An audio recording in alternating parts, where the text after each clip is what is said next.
Picture the most uncomfortable position any airline can find itself in. You are too good to be cheap and too small to be great.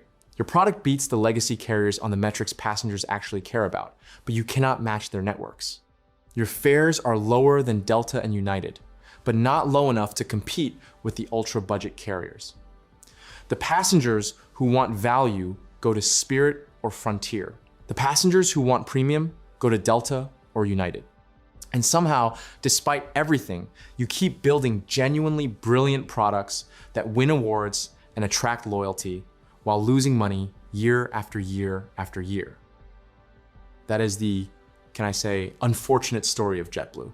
And not so long ago, it just got more complicated. Because on the 25th of March, 2026, Semaphore reported that JetBlue has quietly hired financial advisors and begun exploring whether to sell itself.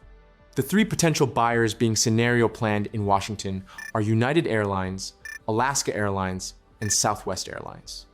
No formal offer has been made thus far, and no official talks have been confirmed. But the fact that JetBlue is even having this conversation tells you everything you need to know about where the airline finds itself.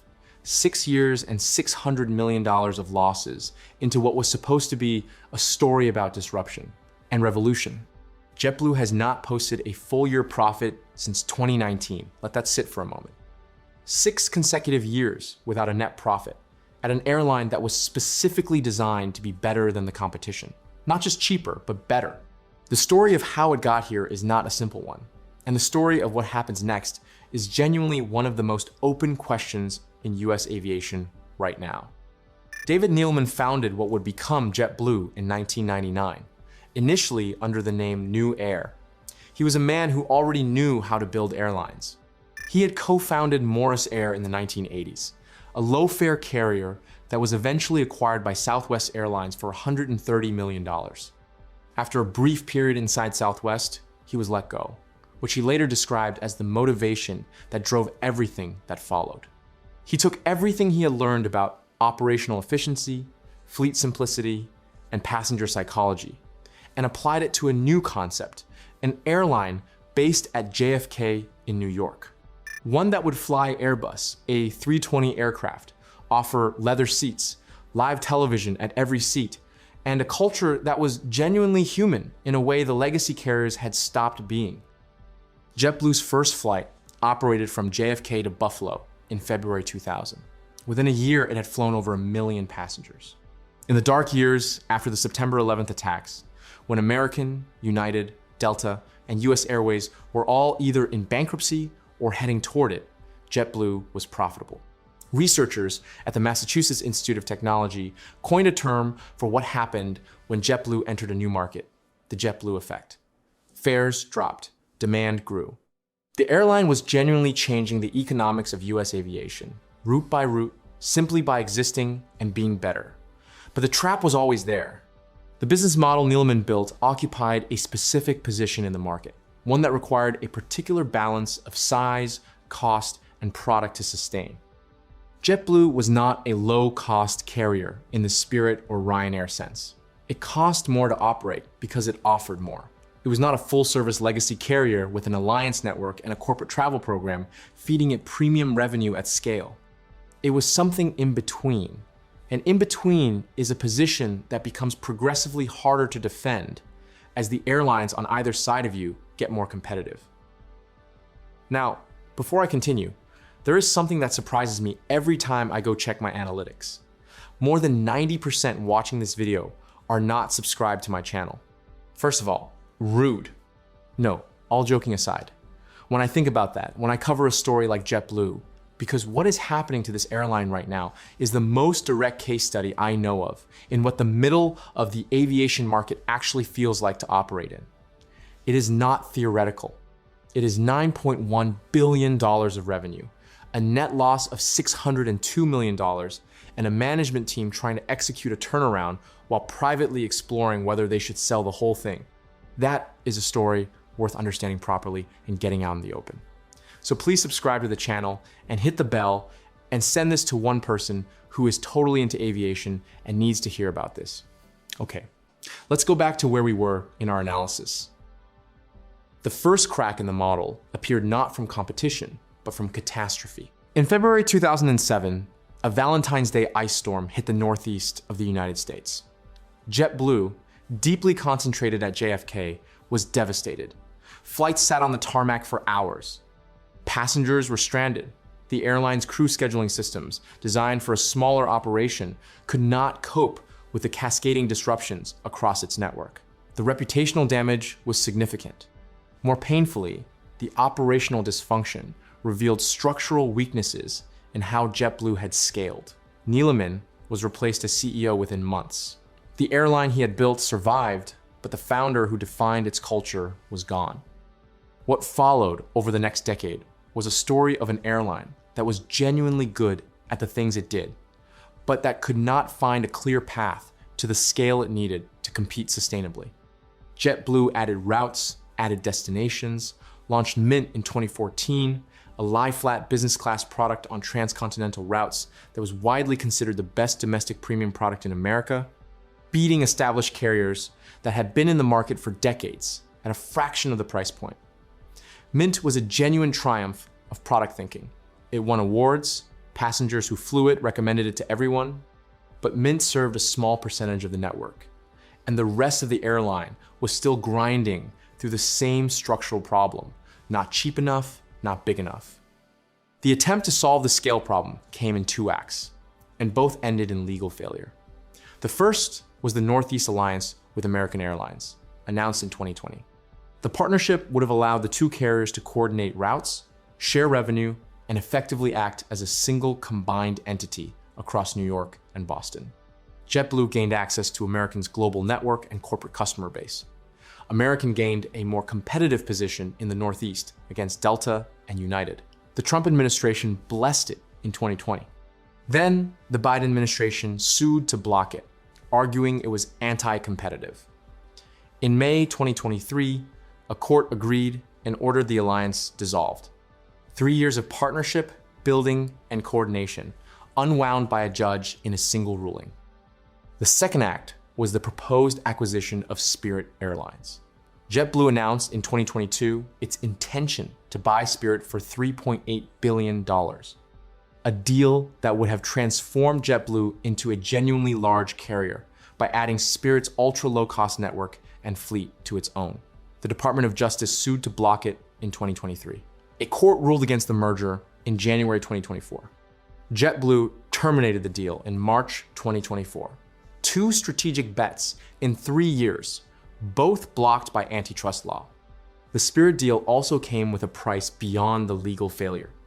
The process itself had cost JetBlue significant management attention, financial resources, and strategic focus at exactly the period when the airline needed to be fixing its underlying cost structure.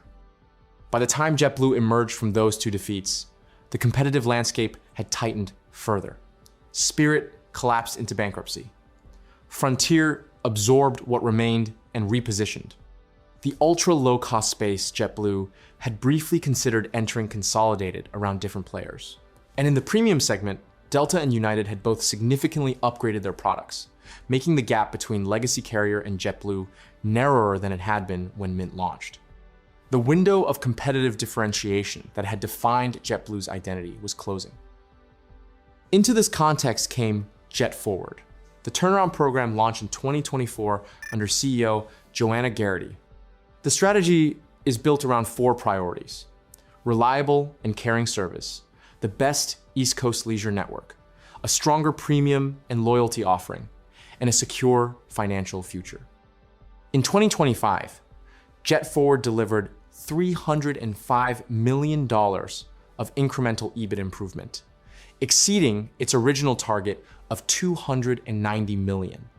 The airline is targeting a further $310 million in 2026, which would keep it on track for $850 to $950 million in total cumulative EBIT improvement by 2027. Net Promoter Score improved 8 points in 2025 and 17 points over 2 years. On-time performance improved for the second consecutive year. These are real results, and they deserve acknowledgement. JetForward is working on its own terms. The airline is getting better operationally, improving its product, and targeting break-even or better operating margins in 2026 for the first time since 2019. But, and this is the brutally honest part of the analysis, the $305 million in incremental improvement happened against a backdrop of a $602 million net loss on $9.1 billion in revenue. The program is narrowing the gap. It is not yet closing it. The two most significant strategic moves of the current period are the Blue Sky partnership with United and the launch of domestic first class, which JetBlue has internally called Mini Mint. These are not separate decisions. They are the same decision viewed from two angles. Blue Sky launched in May 2025 and began rolling out to customers in October 2025. The partnership allows TrueBlue and Mileage Plus members to earn and redeem miles across both airlines. JetBlue flights are bookable on United's website. United flights are bookable via JetBlue's platform. The deeper layer, coming in 2027, is that United will access up to 7 daily round-trip slots at JFK's new Terminal 6, slots that JetBlue will provide in exchange for access to desirable New York timings. That last element is the one that tells you what United actually wants from this deal. United CEO Scott Kirby has spoken repeatedly and publicly about the airline's desire to return to meaningful operations at JFK, a slot-constrained airport where United has minimal presence. Blue Sky is structured, at least in part, as a mechanism to give United a foothold at JFK through JetBlue's existing slot holdings. Which brings us to the merger exploration, because what Blue Sky creates is a situation where JetBlue has built a partnership with the company most likely to buy it, and in doing so has demonstrated to United exactly how much JetBlue's JFK presence, its Mint product, and its loyal Northeast customer base are worth as part of a larger network. Whether that was deliberate strategic positioning or simply the logical outcome of needing a partner and having limited options is genuinely unclear. What is clear is that United has long entertained the idea of acquiring JetBlue, though it remains, in the words of sources familiar with the matter, disciplined on price. United is also currently focused on achieving an investment-grade debt rating, and absorbing heavily indebted JetBlue would complicate that significantly. Alaska Airlines is the second name in the scenario planning. A combination with Alaska would create a carrier with significant presence on both coasts, bridging Alaska's strength in the Pacific Northwest and Hawaii with JetBlue's dominance in the Northeast. But Alaska is still in the middle of integrating Hawaiian Airlines, a merger it completed in 2025. Attempting a second major acquisition before that integration is complete would strain management, technology, systems, and balance sheet in ways that would concern any serious board. Alaska's fleet is also heavily consisting of Boeing 737s and integrating JetBlue's all Airbus fleet of A220s, A320s, and 321s would add significant complexity to maintenance, training, and procurement. Southwest is the third possibility, and arguably the most structurally unusual. Southwest is in the middle of its own transformation, having ended open seating and introduced bag fees and basic economy in 2025 and 2026. Adding JetBlue's premium Mint product and its entirely different brand identity to a carrier that is simultaneously trying to redefine its own identity would be, to put it mildly, a complicated integration story. Southwest CEO believes what is missing to attract corporate travelers is the right product. JetBlue has that product. But whether Southwest has the appetite, the balance sheet, and the regulatory clearance to make that combination work is far from obvious. The Mini Mint domestic first class launch happening alongside all of this is simultaneously a genuine strategic move and an expensive bet made by an airline that cannot comfortably afford expensive bets. The first prototype installation on an Airbus A320 is scheduled for June 2026. Widespread rollout begins in August 2026 at a rate of approximately 20 aircraft per month. Around 25% of the non-Mint fleet should carry the product by end of 2026, with a vast majority completed by end of 2027. The seats are Collins Aerospace MyQ recliners offering between 35 and 37 inches of seat pitch, the same product used in American Airlines domestic first class. Economy pitch on the retrofitted aircraft drops from 32 to 30 inches to make room. Each aircraft gets between 8 and 12 Mini Mint seats, depending on type. The cabin will carry its own brand name, not Mini Mint, since JetBlue has decided internally that diluting the Mint brand identity is the wrong approach. The product logic is sound. JetBlue's premium markets, particularly New York and Boston, have business travelers who want a domestic first-class option on routes where Mint does not fly. Without that product, those travelers choose Delta or United. With it, JetBlue has a reason to charge a premium on every route in the network, rather than just the transcontinental handful where Mint operates today. The economics, if it works, are genuinely transformative for the airline's unit revenue. But it requires that JetBlue still exists as a standalone airline in 2027 when the rollout completes. And that is the question sitting underneath everything right now. JetBlue is executing JetForward, improving on every operational metric, launching Minimint, expanding Blue Sky, returning to routes like JFK to Houston, and projecting break even or better for 2026. At the same time, it is privately exploring whether to sell itself to United, Alaska, or Southwest. Because the structural trap of being too good to be cheap and too small to be great has not been solved by any of it. The merger exploration window is limited. The current administration is broadly supportive of consolidation in a way the previous one was not. But any deal announced in 2027 risks the regulatory review falling into the next administration's political cycle, which introduces uncertainty. The window is 2026 and the first half of 2027. If nothing moves in that period, JetBlue most likely continues its standalone path, executes JetForward through 2027, and then faces the same question again, from a position that is hopefully financially stronger but structurally identical. The honest read on JetBlue in early 2026 is this.